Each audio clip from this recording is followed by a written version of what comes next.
Vamos a iniciar el debate. Queremos saludar en Washington a Vanessa Neumann. Ella es presidenta y CEO de Asimétrica, analista especializada en terrorismo, política exterior de Estados Unidos y Oriente Medio. Nos acompaña también en nuestro Centro Internacional de Noticias José Ángel Hernández, analista político internacional, magíster en investigación. A los dos, por el momento, una buena noche. Gracias por participar. Primero las damas, José Ángel. Vamos con Vanessa. Vanessa, gracias por estar con nosotros esta noche. Bienvenida. Gracias por invitarme, siempre un placer. Muy amable. Jesús. Gracias a usted por aceptar la invitación. La pregunta es la misma que le estamos planteando a los televidentes esta noche.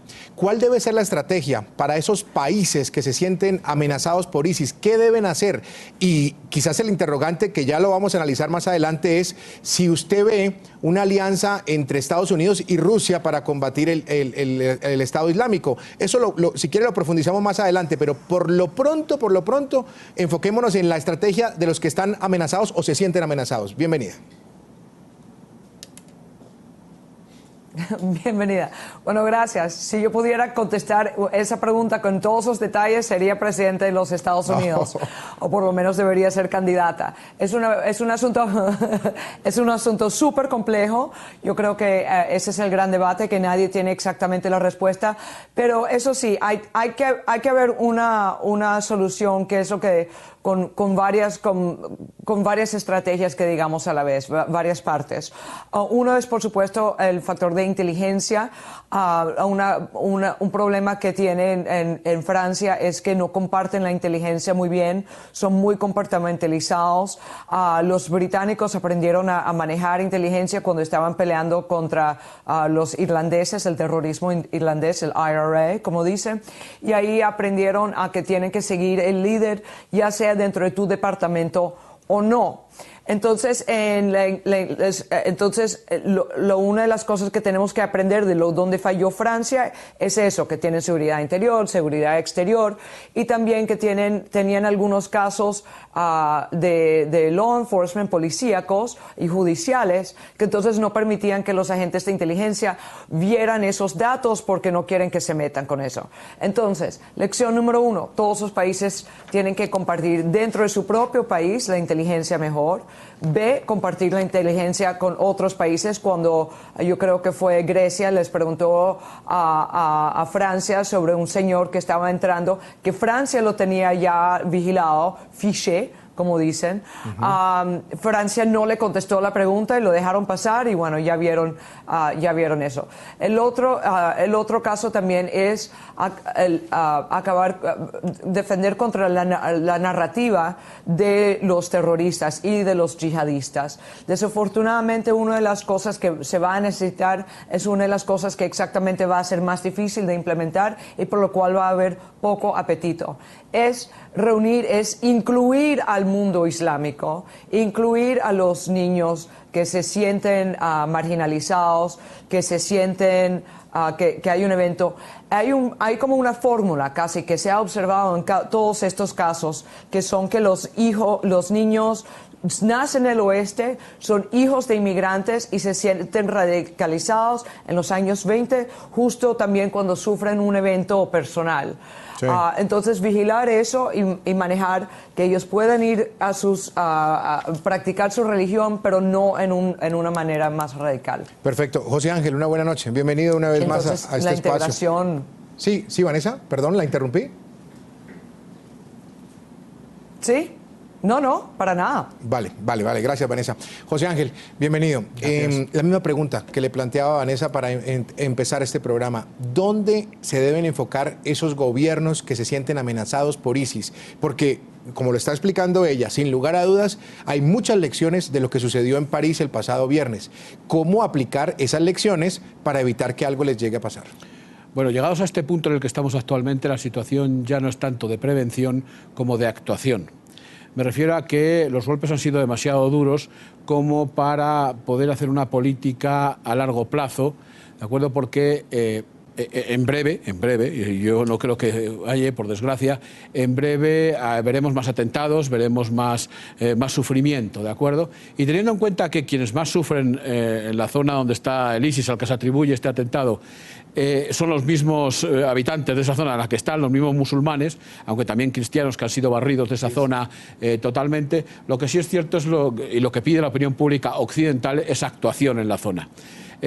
A la gente normal le importa poco, en líneas generales, si la estrategia de Rusia es distinta a la de Estados Unidos o si Francia no comparte... Cuando hay seguridad, solo piensan en sálveme el pellejo. Eso es, ni más ni menos. Claro, tenemos en Estados Unidos un presidente dubitativo desde el mismo momento en que llega a la presidencia, que no se quiere comprometer en nada y que cuando se compromete, por ejemplo, en el caso de Irán, es para llegar a acuerdos con ellos sin ninguna contrapartida por parte de Irán. Conseguirán su bomba atómica tarde o temprano.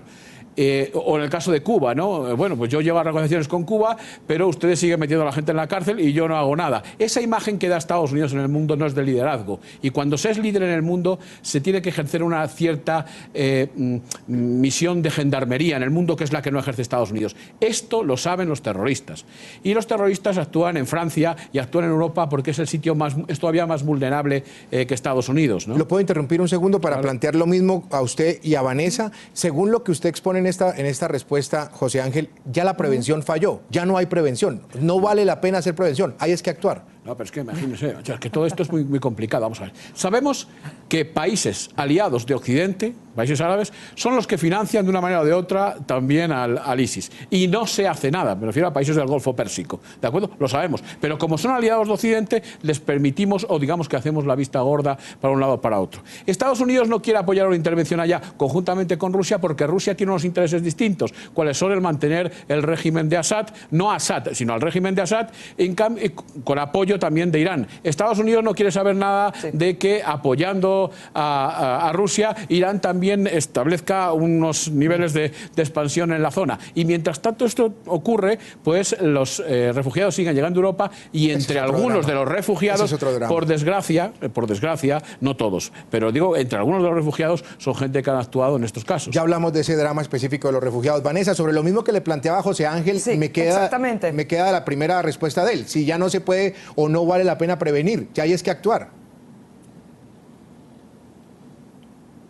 Bueno, pero sí se habrá que prevenir. Bueno, hay otra parte que la gran falla de los Estados Unidos y del oeste, francamente, fue cuando se pudo haber derrumbado el régimen de Assad que fue el verano del 2012, hace tres años y medio. No tomaron la oportunidad. Cuando usaron las armas químicas contra su propia gente, y Obama dijo, tengo mi raya roja, mi red line, mi límite que no se puede cruzar, y lo cruzó y no pasó nada. Lo que tenemos que entender es que también hay mucha gente que está apoyando a ISIS más, porque son la gente que dicen que el oeste yo no les importo, no me están defendiendo contra esta brutalidad. Entonces, sabiendo eso, uno no puede defender que Assad se quede ahí en el poder. Por supuesto, Rusia quiere que se quede en el poder porque ellos quieren que permitan ciertas líneas de distribución de gas a través de Siria. Que entonces ellos quieren ir a través de Siria porque les falló el South Stream pipeline, lo quieren reemplazar con uno a través de Siria para mandarle a Europa. O sea que el plan es hacer que Europa sea más dependiente de Rusia. O sea que la expansión de Rusia a través de tener a Assad no es solamente en el Medio Oriente, va directo al corazón de Europa. Entonces, eso no va a funcionar, aunque desafortunadamente, esa es mi opinión, no es lo que yo creo que va a pasar. Yo creo que lo que va a pasar es que se van a hacer unas alianzas, como siempre, de muy corto plazo. Estoy de acuerdo también que nuestros aliados sí están en la región, sí están fomentando los distintos grupos, porque cada uno cree que que se pueden defender en esta guerra ajena.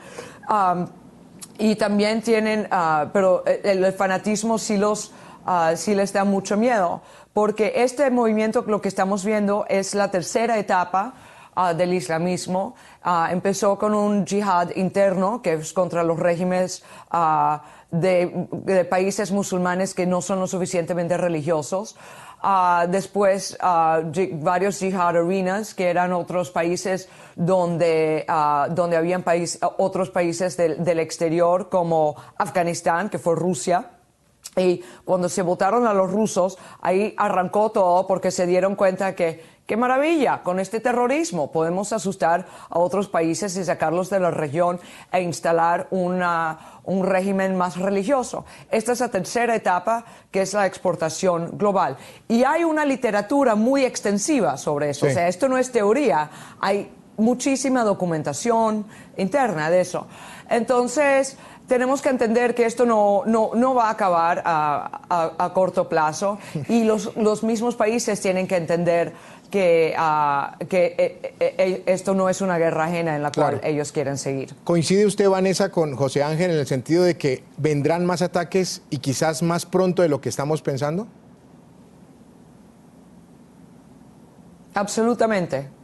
Perfecto. No tengo la menor duda. Perfecto. Habrá muchos ataques planeados porque ya están por ahí, y no se te olvida, hay más de 10.000 personas que han viajado del occidente a Siria y vuelto, y no solo eso, ahora uno ni siquiera tiene que viajar a Siria. Así es.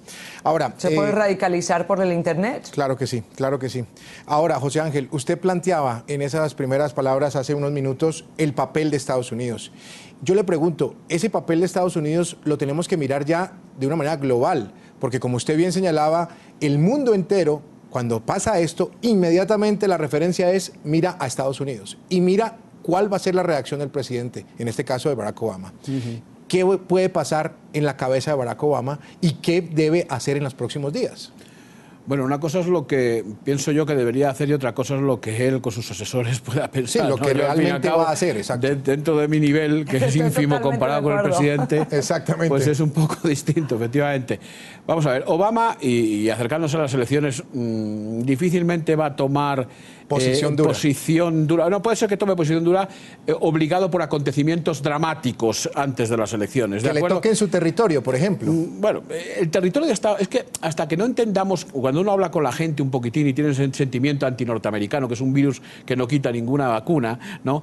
Pues, y tú le explicas que Estados Unidos es también nosotros, Occidente es todo un mundo, no solo Estados Unidos, sí, del que quizás Estados Unidos sea el líder, pero que nunca, desde que yo tengo uso de razón, nunca ha sido menos líder que ahora, ¿de acuerdo? Pues somos todos, ¿no? Cualquier daño que se haga a Estados Unidos, o que se haga a Francia, o que se le haga a España, o que se le haga a Alemania, es un daño que se le hace al mundo occidental. Un mundo occidental que yo pienso que tenemos cierta superioridad con respecto a otras civilizaciones, sobre todo dentro del respeto, ¿no?, a las demás, ¿no? Porque tenemos un estado de política, de leyes, que respeta los derechos humanos y que nos hacen superior a los demás, porque en otras partes la democracia es algo inaudito, sí, no ¿de acuerdo? Y en el mundo árabe es algo inaudito. No hay ningún país islámico, de mayoría islámica, que sea democrático. Se arguye a Turquía, pero Turquía nunca fue un país democrático del todo. Recuerdo que el ejército siempre estuvo ahí para garantizar la laicidad del Estado desde Ataturk, y ahora tiene una deriva islámica, ¿no? Cualquier ataque a cualquiera de Occidente puede crear una reacción de parte de Estados Unidos, pero la clave es Rusia. ¿De acuerdo? Rusia ha vuelto a retomar que quizás le excede, ¿no? Sí es cierto que hay algunas cuestiones de tipo económico y geoestratégico, pero sobre todo geoestratégico en la zona.